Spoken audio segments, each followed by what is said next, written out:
Victorian poetry is introduced with Victorian poets like Alfred Lord Tennyson, Robert Browning, and Matthew Arnold. Sometime another poet, Gerard Manley Hopkins, is also introduced as a Victorian poet, and sometime Hopkins is introduced as a modernist poet for his innovative experiments with form of poetry. In Victorian age, poetry was not a privileged genre as it was in Romantic age. Romantic age had great poets like Wordsworth, Coleridge, Blake, Shelley, Keats, Byron, and it had least significant novelists. While Victorian age had great novelists like Charles Dickens,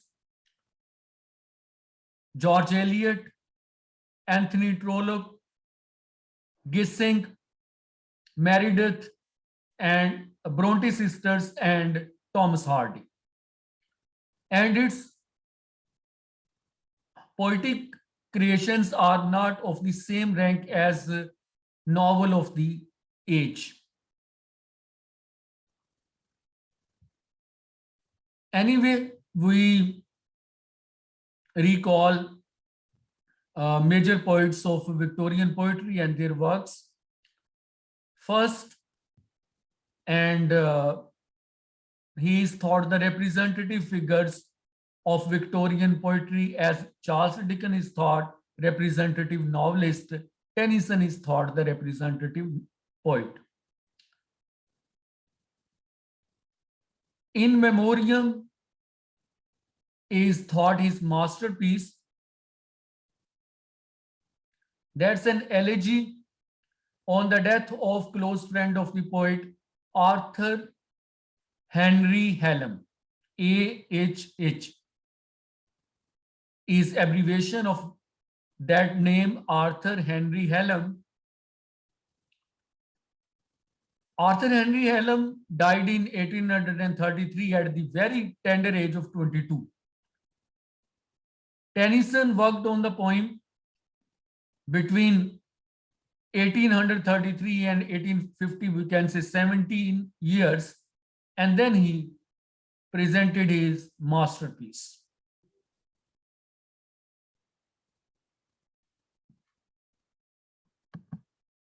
In Memoriam,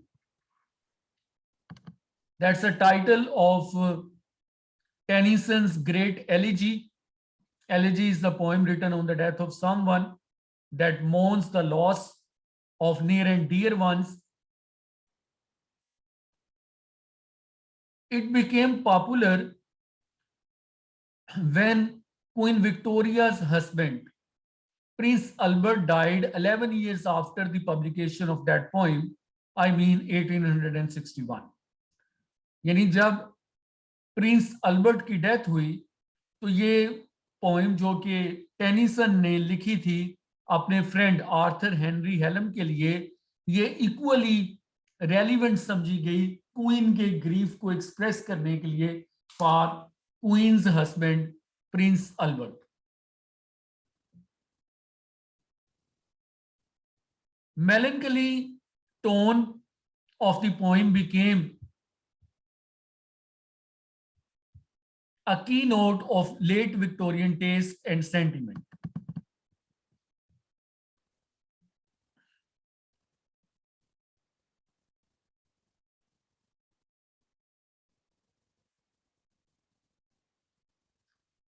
These are famous quotes from this poem. I hold it true, whatever befall, I feel it when I sorrow most. It's better to have loved and lost than never have loved at all. That's the melancholic tone of the poem that is seen in late Victorian poetry.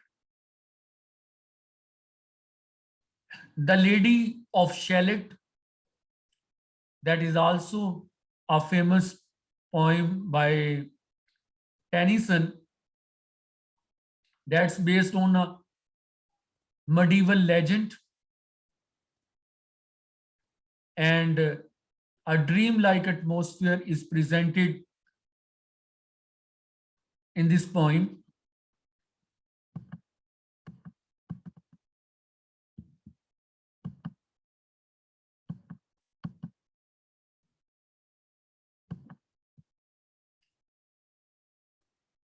Tennyson's observation is personal, deeply felt, in many ways simplifies the worldview of romantic poets, but his view of nature could hardly be more different from the romantics.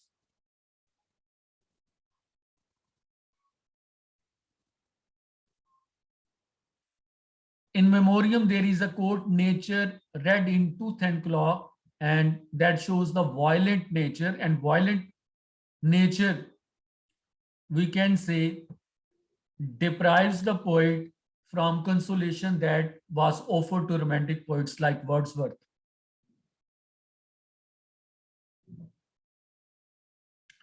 Tennyson's emotion is recollected in regret rather than tranquility. Most of Tennyson's poems are dramatic monologue, though the best poet of dramatic monologue is Robert Browning.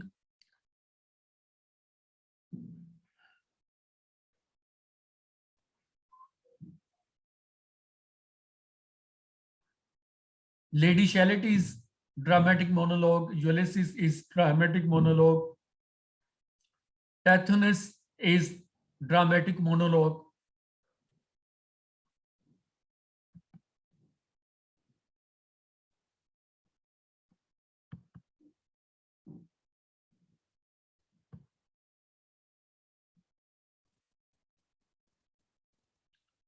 Tennyson is often thought the poet of the form rather than content.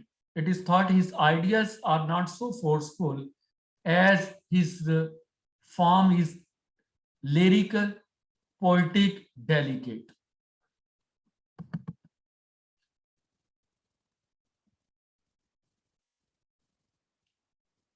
Some commentators have accused Tennyson of sentimentality and self-pity that further degrades his poetry.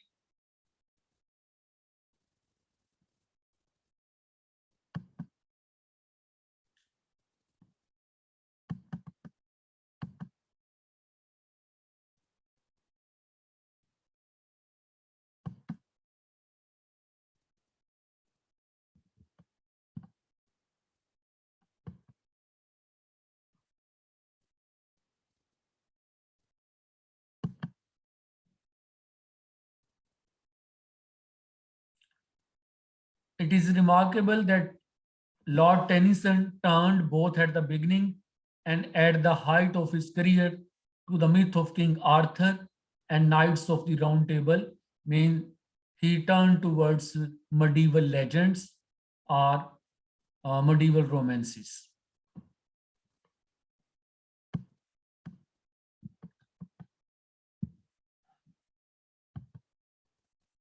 Elegy is thought best written by Tennyson. One example are his masterpiece, that's In Memoriam. Besides this, he wrote a poem, Break, Break, Break, and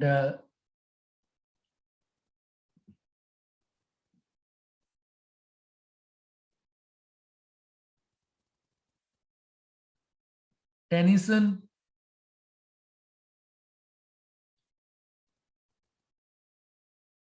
brings together sound and sense, mood and atmosphere to make an appeal to the emotions of readers. For example, tears, idle tears, I know not what they mean, tears from the depths of some divine despair. So he is a poet who is remembered for his melancholic mood, who is remembered for lyrical quality of poetry, his dramatic monologue, even blank verse which is used in his poetry, Ulysses. And Tennyson also wrote a famous poem children's hospital. That's about the suffering of children in hospital. Children's hospital is a realistic depiction of the poor conditions of health.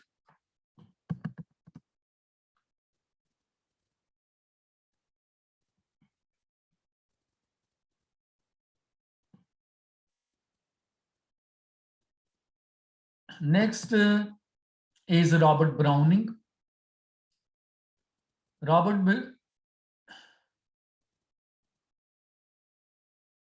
Browning, we can say that's the early Victorian poet as compared to late Victorian Tennyson. In Tennyson poetry, we see melancholy, gloom, disillusionment, but in the poetry of Robert Browning, there is an optimism, a hope. Every one of you will be aware of A Patriot into Traitor, dramatic monologue by Robert Browning, where a political leader who is going towards the Shambles Gate. Shambles Gate is actually a point of execution in England, and that political leader recalls the warm reception which he received a year ago, and he is surprised at the changing moods of people. He believes that he did what was thought impossible to do for the sake of his people, but the people didn't show trust in him. Once they received him as hero, but when he came into power and he couldn't meet the expectations of the people, he turned into zero. Patriot turned into traitor, and he was driven to the Shambles Gate for execution. And the present sight is very painful when people are throwing stones at him and cursing him, and they want to get rid of him. And at that moment, he does not lose hope. And he believes that he will be rewarded in life hereafter. And he feels safer. कुछ नहीं हुआ दुनिया में, अगर अच्छा बदला नहीं मिला, आखिरत में अच्छा बदला मिलेगा. That's Browning's sense of optimism. He is an optimist who actually created somehow false optimism, very like you can say hope against hope. That type of hope, as a doctor finds, our doctor shares to the attendant of a dying patient. पता होता है doctor को कि मरीज नहीं बचने वाला, फिर भी कह रहा होता है कि कोई नहीं जी, अल्लाह मुआवजे करता है तो मुआवजा ही होगा, आप फिक्र ना करें, इंशाल्लाह ये मरीज जो है सेहतमंद होकर घर जाएगा. So that type of optimism, that type of hope, and Browning hopes has a source, and source is life hereafter, where unfulfilled human wishes will be granted. Andrea del Sarto, the bishop orders his tomb, my last duchess, and above all, the greatest dramatic monologue, Fra Lippo are great work of Robert Browning.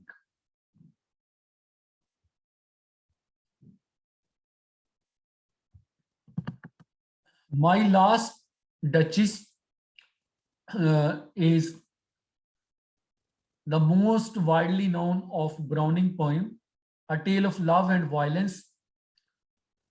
Speaker of the poem reveals to a diplomatic emissary or diplomat the true situation behind the facade of polite words. And truth is that the Duke had killed his wife and it was out of jealousy because Duke had a sense of possession, and when the Duchess uh, showed smiles to others, he couldn't tolerate it and he killed his Duchess. My Last Duchess title is also very suggestive and ironical. That's an example of dramatic monologue.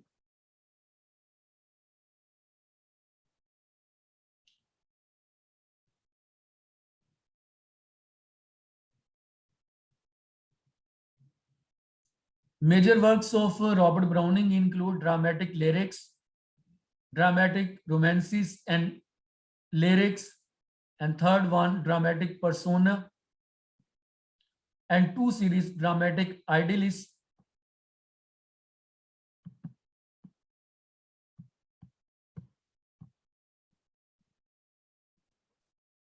Dramatic monologue is a poem that shows a monologue of the speaker, and that monologue contains a dramatic action.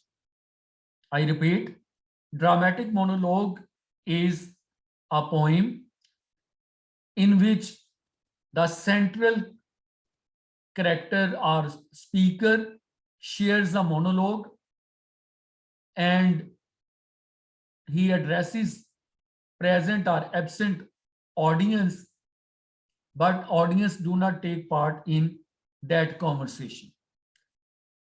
He is the sole reporter, he is the sole recollector of memories, and he presents a monologue that contains a dramatic action. For example, dramatic action of rise and fall of a king in Patriot into Traitor, dramatic action of the painter Andrea del Sarto's request to his wife to not leave him, and at the end, his permission to let her go. A dramatic action of the bishop orders his tomb. The bishop, who is in his deathbed, draws a sketch of the best piece of architecture, a wonder of tomb, and that shows the aesthetics of that bishop. In the last ride together, speakers desire to have just one ride with his beloved, but like other speakers of Browning's dramatic monologues, this speaker also fails, but he is hopeful that in life hereafter he will have the company of the same woman. In Faralipolipi, not only a suffering of a friar is depicted, playful attitude of Faralipolipi is also wonderful.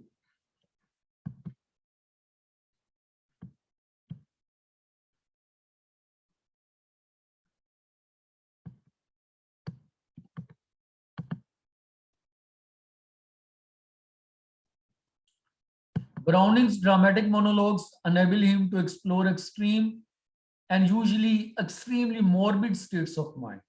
Extreme states and morbid states of mind. Browning's use of different characters and a range of different voices does not allow the reader to identify the speaker with Browning, the author. Dramatic monologues act as a kind of mask in his poetry. In Browning's monologues, many contrasts in language and style with the poetry of Tennyson are seen. For example, Tennyson's poetry is in tradition which includes Spenser, Milton, and Keats. Stylistically, they favor a published poetic texture and smooth, harmonious patterns of sound, but Browning draws on a different tradition that includes the soliloquies of Shakespeare, the poetry of John Donne, and the sonnets of Gerard Manley Hopkins. So Tennyson's source of inspiration are poets like Spenser, Milton, Keats, and Browning's source of inspiration are Shakespearean sonnets, metaphysical poetry of John Donne, and sonnets of G.M. Hopkins.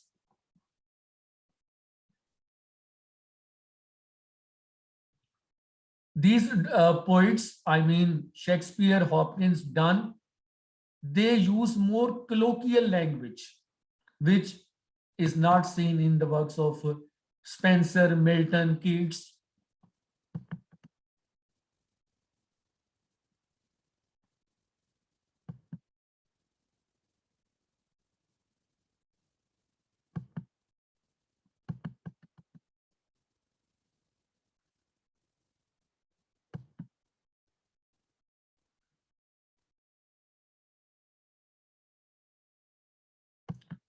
Robert Browning met another poet of the time and he married her, Elizabeth Barrett. Elizabeth Barrett or Elizabeth Browning or Elizabeth Barrett Browning, she was wife of Robert Browning.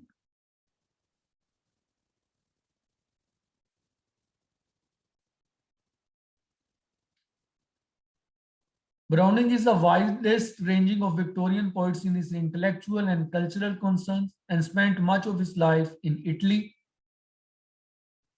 Many of his poems have Renaissance setting, which enabled Robert Browning to explore differences and continuities between Renaissance and Victorian age. It is said that many of his poems are about pre-Raphaelite poets. Example is Andrea del Sarto. Browning met Elizabeth Barrett in 1845 and eloped with her the following year to Italy, where they lived until her death in 1861.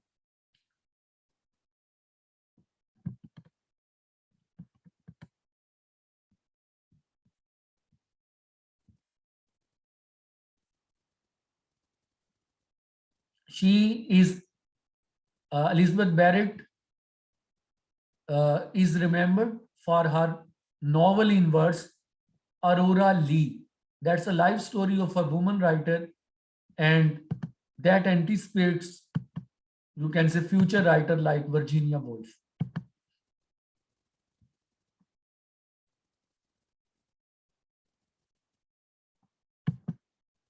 Domesticity and difficulties or hardships of domesticity is an important theme of that writer.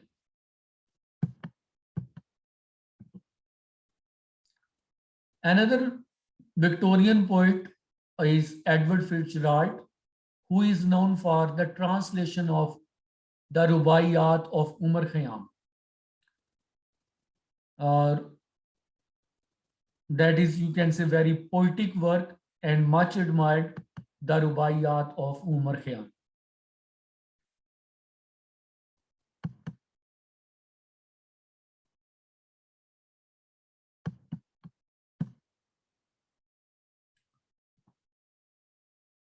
Next poet of Victorian age is Matthew Arnold, though he is more known for his prose and criticism. But some of his poems are quite significant, like Dover Beach, as Scholar Gypsy, Sohrab and Rustam. So he was acutely aware social observer, a scholar of the time. He was a school inspector by profession, and he served as a school inspector for 35 years. And he launched different campaigns for educational reforms.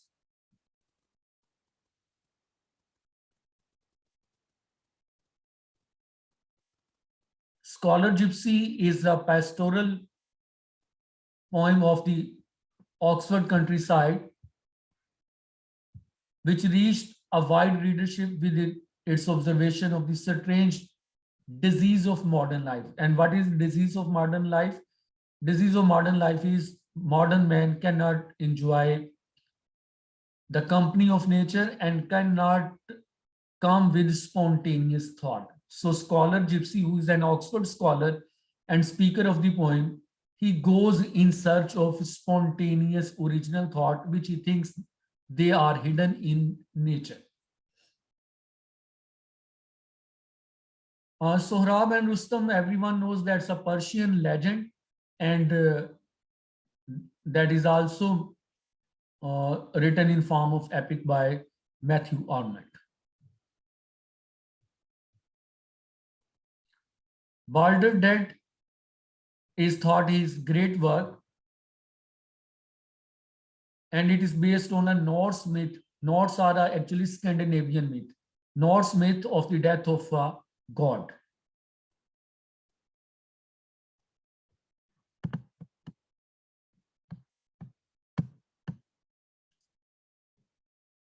Dover Beach, a short poem, and it has allusion to the history of England and a reflection of contemporary Victorian thought.